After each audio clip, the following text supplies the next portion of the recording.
ایک لڑکا تھا جو بڑا ہونہار تھا، طالب علم تھا، اور ان کے سر پہ سے والد صاحب کا سایہ ہٹ چکا تھا۔ والد ماجد ایک بہت بڑے عالم دین بھی تھے، اور آپ نے ان کو اعلیٰ تعلیم بھی دی۔ آپ عربی دانی میں بڑے ماہر تھے، تو آپ نے اپنے بچے کو بھی بڑا عربی بہترین انداز میں سکھایا۔ فقیہ تھے تو فقہ کی بڑی اچھی سمجھ عطا فرمائی، تصوف سکھایا۔ 9 سال کی عمر تھی اس بچے کی، اور والد صاحب کا انتقال ہو چکا تھا۔ اب ان کے یہاں سے کچھ بچے جو ہے وہ اور اعلیٰ تعلیم حاصل کرنے کے لیے دین کی ہندوستان سے باہر جا رہے تھے، بیرون ملک۔ تو آپ نے آ کر اپنی والدہ ماجدہ سے عرض کیا کہ اے میری امی جان، آپ جانتے ہیں کہ میرا حال کیا ہے، اور میں علم دین سیکھنے کی کیسی تڑپ رکھتا ہوں، اور آپ میرے اس حال سے اچھی طرح واقف ہیں۔ اگر آپ اجازت دیں تو میں میرے چند دوستوں کے ساتھ دین کی اعلیٰ تعلیم حاصل کرنے کے لیے ان کے ساتھ ہندوستان سے باہر جانا چاہتا ہوں۔ تو والدہ ماجدہ نے کہا کہ بیٹا، اللہ تبارک و تعالی تمہارے لیے یہی کوئی اسباب بنا دے، میں ایسی دعا کرتی ہوں، میں تم کو جانے کی اجازت نہیں دیتی۔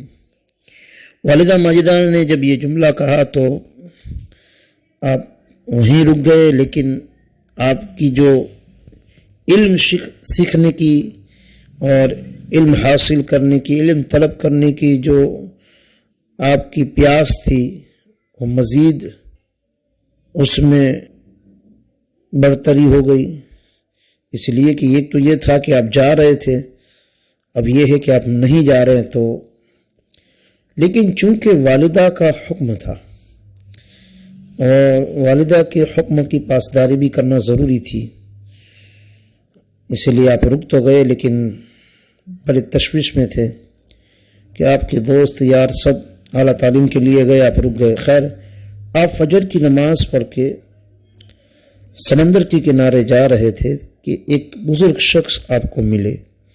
اس نے کہا کہ میں نے سنا کہ تمہیں تعلیم حاصل کرنے کے لیے اپنے دوستوں کے ساتھ جانا تھا، پر اب تمہاری والدہ نے تمہیں منع فرما دیا ہے۔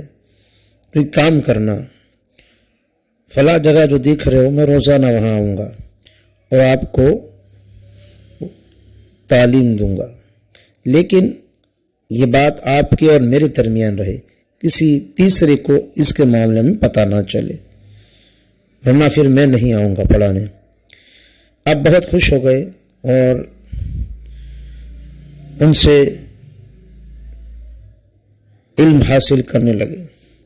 ایک وقت کے بعد والدہ نے پوچھا، بیٹا آپ کہاں لے جاتے ہو؟ چونکہ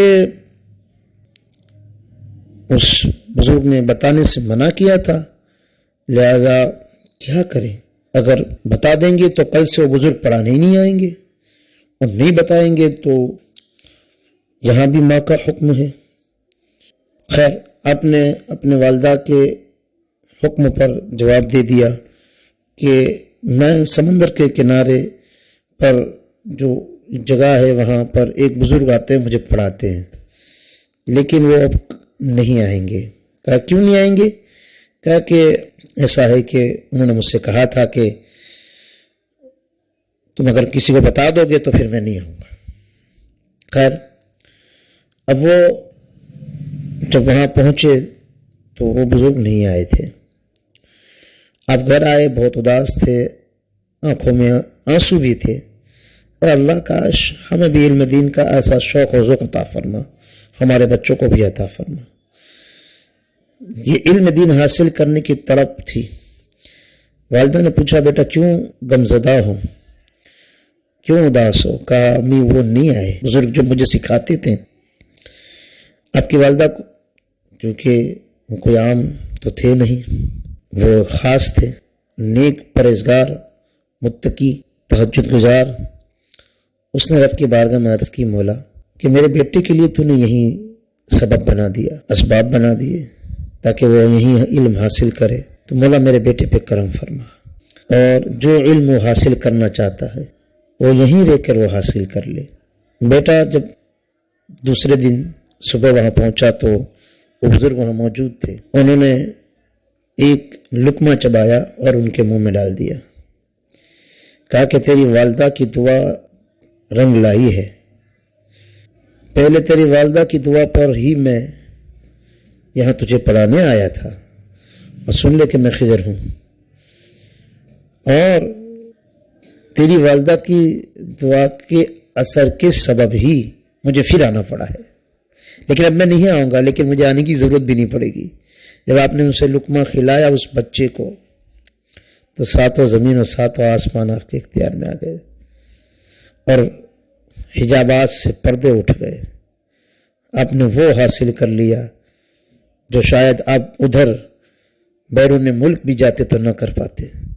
ماں کی خدمت، ماں کے حکم پر عمل کرنا، یہ کہاں تک پہنچاتا ہے۔ اب وہی لڑکا جب بڑا ہوتا ہے تو دنیا اسے کیا کہتی ہے، لیکن اس سے پہلے ایک اور ماں کا واقعہ بتا دوں تاکہ ان کا لقب بھی اس میں شامل ہو جائے۔ اسی لڑکے سے والدہ نے رات کے وقت پانی طلب کیا، وہ لڑکا پانی لینے کے لیے گیا، جب پانی لے کر واپس آیا تو ماں کی آنکھ لگ گئی، بیٹا پانی لے کے کھڑا ہے کہ شاید ہو سکتا ہے ماں رات میں کبھی اٹھ کر پانی مانگے۔ تہجد کا وقت ہوا، والدہ جب اٹھی تو کہا، بیٹا کیا کر رہا ہے؟ پانی لے کے ابھی بھی کھڑا ہے؟ کب پانی لے کر آیا؟ بولا جب سے آپ نے کہا ہے تب سے لے کر کھڑا ہوں۔ کہا بیٹا اتنی رات تو نے کھڑے کھڑے گزار دی؟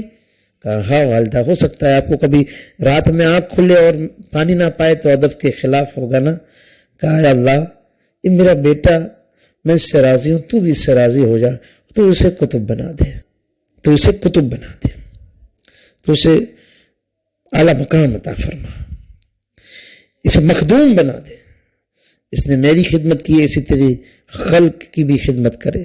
اور ماں کی دعا کا اثر دیکھو، آپ کتب نہیں قطب الاقطاب بن گئے، قطب کوکن، امام ربانی، مخدوم۔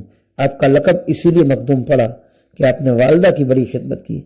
علاء الدین علی بن احمد فقیہ ماہمی شافعی اویسی علیہ الرحمہ، تو جو ہے وہ 10 محرم الحرام 776 ہجری کی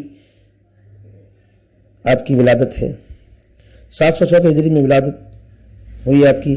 آپ کے والد عالم خبیر، مفسر قرآن، ولی کامل اور اکابر صوفیہ میں سے۔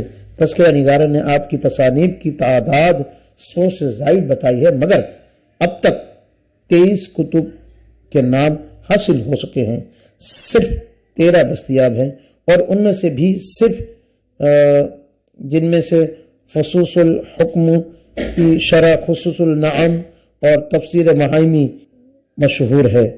آپ ماہم کے قاضی مقرر تھے، اور سلطان گجرات احمد شاہ سے 7 یا 8 آپ کی رشتہ داری بھی تھی۔